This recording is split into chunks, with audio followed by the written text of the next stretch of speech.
예전엔 일반 회사에서조차 체벌이 아무렇지도 않았던 이유 중 하나가 자기가 체벌을 하면서도 그게 하면 안 되는 체벌이 아니라 사람이 일을 가르치다 보면 좀 쥐어박을 수도 있지 정도로 인식해서라고 생각하는데요.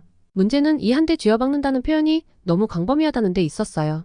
일반적으로 한 대 쥐어박는다는 말을 들으면 꿀밤 한 대 정도를 생각하잖아요. 물론 이걸 안 한다는 건 아니에요. 일반적으로 손에 아무것도 들지 않으면 주먹으로 꿀밤을 쥐어박기도 해요. 그걸 꿀밤으로 봐야 할지 손바닥으로 머리통을 후려갈겼다고 해야 할진 모르겠지만 당시에 이 정도는 체벌의 범주에 들어가지 않기는 했었어요. 이건 회계회사에서 일했던 제 친구의 사례를 꺼내들 것도 없었어요. 저만 해도 어떤 종류든 알바할 적엔 그렇게 쥐어박히곤 했거든요. 앉아서 일하는 사무직 알바할 적에는 일 빨리 못한다고 이마가 책상에 박혀들도록 뒤통수를 맞은 적도 있었어요. 게다가 일을 빨리 한다는 명확한 기준도 딱히 없었어서 그냥 나보다 높은 사람이 나를 혼내면 좀 더 서둘러야 하나 보다 하는 생각만 했죠. 혼나는 저조차도 이런 일을 일상으로 받아들이다 보니 혼을 내는 아저씨들은 더더욱 심했었어요. 그야말로 사무직 알바들 뒤통수는 아무 때나 쥐어박아도 상관없는 그런 존재들이었는데요. 말이 뒤통수를 쥐어박는다는 거지 그거 한번 혼이 나면 머리꼬리 흔들리는 느낌이거든요. 솔직히 정말 일이 급하다면 그런 식으로 사람 뒤통수를 취급하면 안 되죠. 그런데도 일하는 사람 뒤통수를 건드린다는 건 정말 최소한의 표현이에요. 어지간해서는 그렇게 스쳐 지나가듯 한 번으로 끝나는 일이 잘 없었어요. 한 번 맞아서 머리가 키보드나 모니터에 박혀 있는데도 그걸 보고선 엄살 피운다며 계속 뒤통수를 쥐어박는 건 기본이었어요. 좀 독한 사람에게 걸리면 아예 머리가 잡혀서 책상에 쿵쿵 소리가 나도록 냅다 박히는 경우도 흔했어요. 그러면서 그것도 제대로 못하냐는 둥, 아직도 여기밖에 못했냐는 둥 하는 소리를 하면 딱히 누구에게 해명할 필요도 없었어요. 물론 그걸 지켜보는 사람들 또한 저것도 발작하는구나 하는 시선으로 노려보지만 그렇다고 혼나는 사람을 위한 변명을 해준다거나 하는 사람은 없었어요. 알바를 혼내는 사람이 정말 내가 일을 못해서 머리통 몇 번 쥐어박았다고 하면 다른 사람들도 딱히 할 말이 없었거든요. 물론 그 일을 못한다는 부분을 일일이 다 증명할 필요도 없었어요. 그보다 더 큰 이유는 알바를 그렇게 취급하는 사람이 자기네 회사 알바들만 그렇게 취급하는 건 아니었거든요.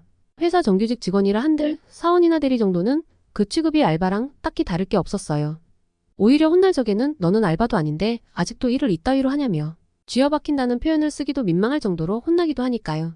그리고 몇 년씩이나 회사에서 일을 했는데 사람들 다 보는 앞에서 그런 식으로 혼이 나면 얼마나 창피했겠어요? 근데 그 사람들 혼나는 것 보고 있으면 창피한 게 문제가 아니긴 하겠더라고요. 정말 책상 위에 있는 모니터나 키보드를 제외한 아무거나 손에 잡히는 대로 잡고 휘두르는데도 그걸 그저 참고만 있더라고요. 회사마다 키보드 여분 같은 걸 여유있게 준비해놓지 않아서 그렇지 않은가 싶었는데요. 진짜 자리에서 일으켜 세워놓고 혼낼 적에는 정말 학교에서의 체벌은 양반이라고 생각될 정도였어요. 학교에서는 선생님이 좀 감정적으로 나와도 최소한 얼마나 혼내야 하는지 감이 잡히잖아요. 근데 회사는 안 그렇더라고요. 이게 단순히 실수를 하고 말았고가 아니라 회사에 금전적으로 손해가 얼마니를 따지고 있으니 그냥 혼나는 사람만 죄인이었어요. 위에서 커버 쳐주지 않았으면 회사의 손해가 얼마니를 따지는데 회사 단위의 손해는 누군가의 월급 몇 달치로는 감도 잡히지 않는 경우가 많잖아요. 물론 회사에서 그걸 직원들에게 변제하라고는 안 하지만 오히려 그런 만큼 직원들에게 손찌검 좀 하는 것 정도는 넘어가는 것 같았어요. 물론 사태가 그 정도까지 되었다는 건 그래도 회사에 실질적으로 손해가 미치진 않았다는 거겠지만요. 그랬으니 정직원들도 과장님이나 부장님이 결제판 몇 개가 부러져라 혼을 내도 그저 입을 꾹 닫고 있는 거였겠죠.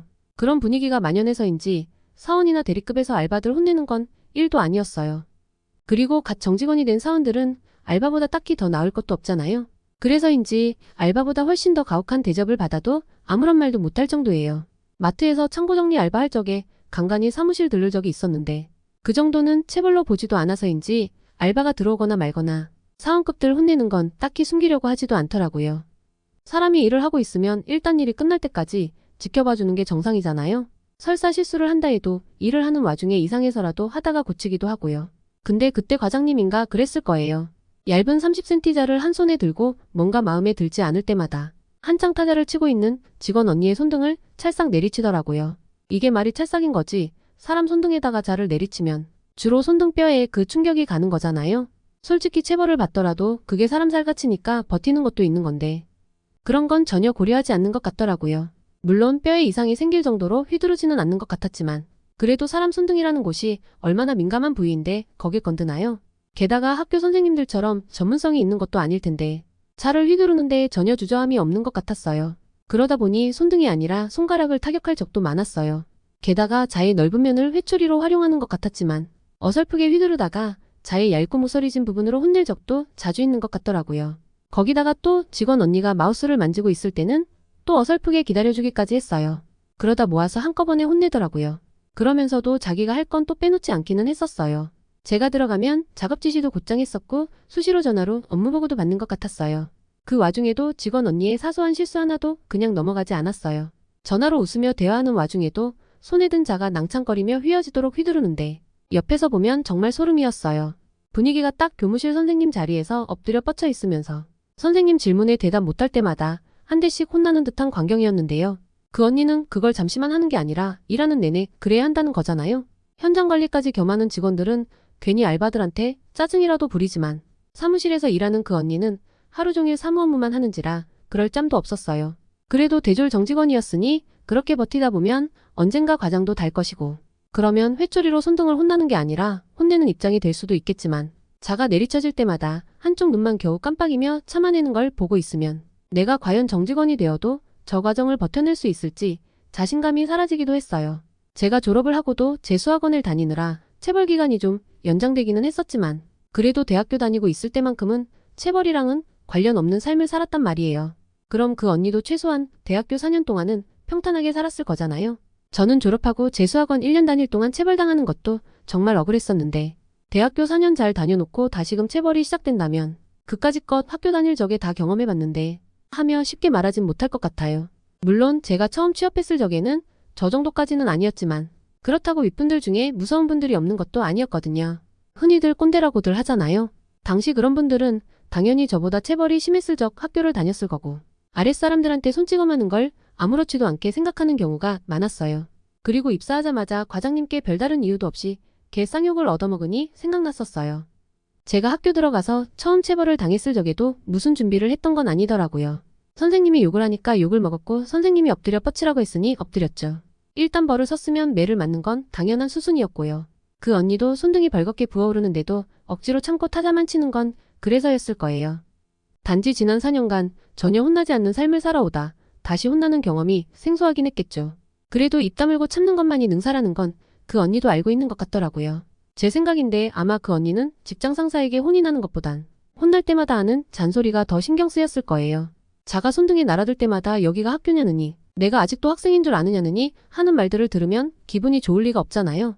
그리고 저기서 언급되는 학교나 학생이 대학생 시절을 언급하는 것도 아닐 테고요.